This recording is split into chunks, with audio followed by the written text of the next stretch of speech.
Bismillahirrahmanirrahim. Students, today our topic is argumentative essay. As you know that you are given three types of essays in creative writing. That is section 2 of paper 1. Paper 1 is writing. The three types of essays are descriptive, argumentative and narrative.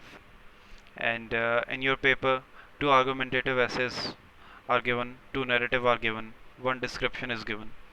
Descriptive essay is given, and you have to attempt on one of these five essays that are given to you.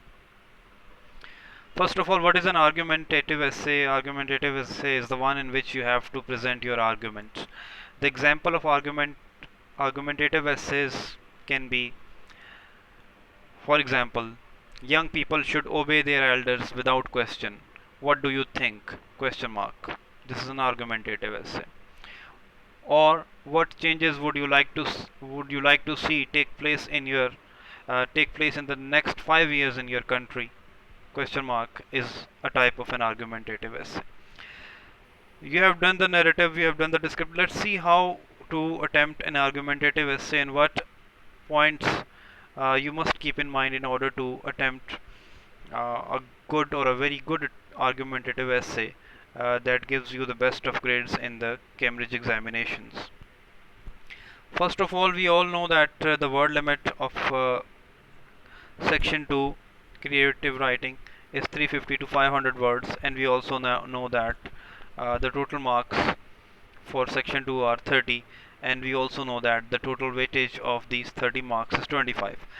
So first of all, let's see what points we should keep in mind before attempting an argumentative essay, before we move on to attempt or see the examples of argumentative essays and then attempt them.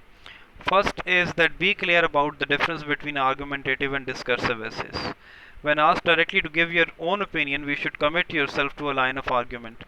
There is a very thin difference between a discursive essay and argumentative essay. In discursive essays, you are not asked to give your opinion. For example, I just gave you the example. Young people should obey their elders without question. What do you think? Question mark.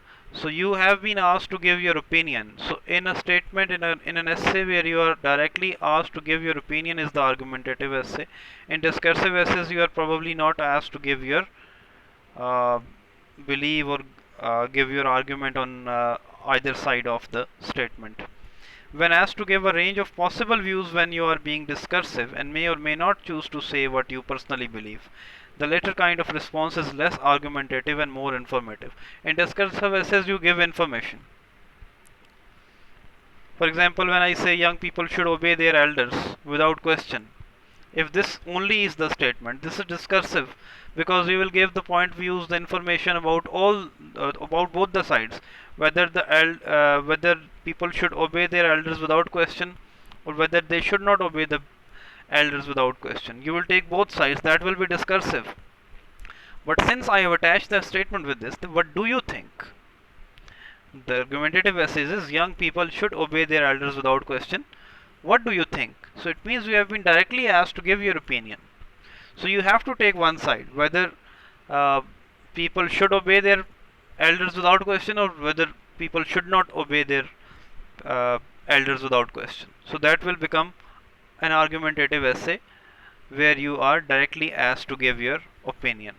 Consider and practice the way of beginning an argumentative essay. These are the ways you can begin an argumentative essay: an unexpected claim, a provocative statement, a summary of a situation, a famous quotation, or a direct question. Direct question is the one which starts with the verb.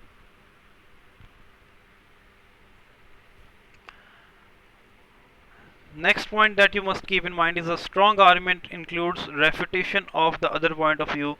So counter argument should be mentioned at the beginning to show that you are not being purely ignorant or prejudiced in your response.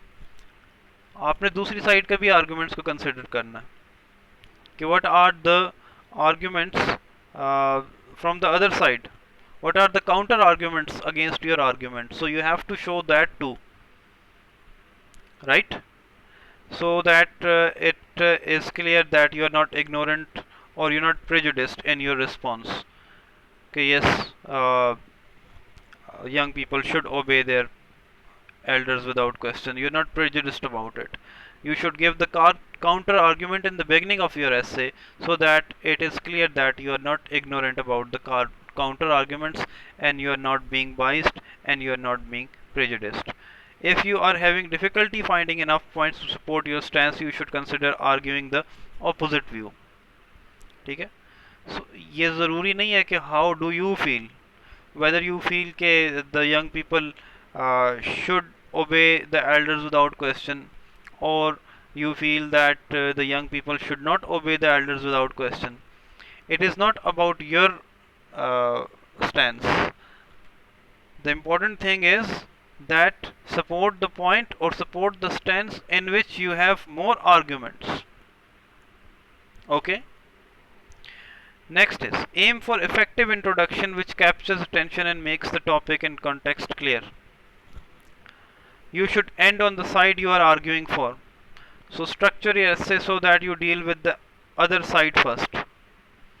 पहले other side को कर लें. First include the counter arguments and then end your essay. Structure your essay in a way that you end uh, uh, on the side you are arguing for. And strongly to clinch your argument without repeating yourself. To sum up, don't include this. To sum up or concluding or in the ending, it is generally advisable to argue your own personal viewpoint as it is likely to sound more convincing. So there is no need to include the words like to sum up, in conclusion, or in the end. It is however possible to argue effectively for or against an argument which you have never considered before, provided that you can marshal some evidence from the media, facts, statistics, and experience.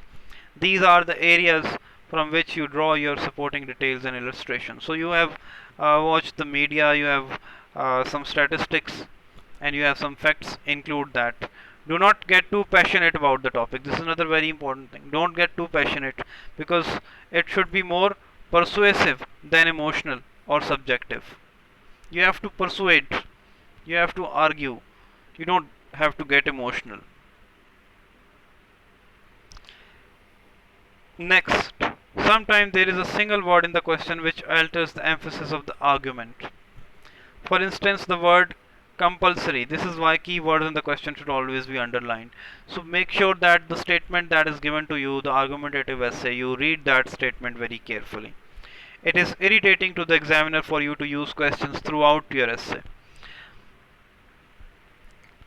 One rhetorical question at the beginning or at the end is quite enough. Don't keep on asking the questions, right? Rhetorical questions are those for which you do not need to necessarily get an answer, right? So one or two questions should be enough.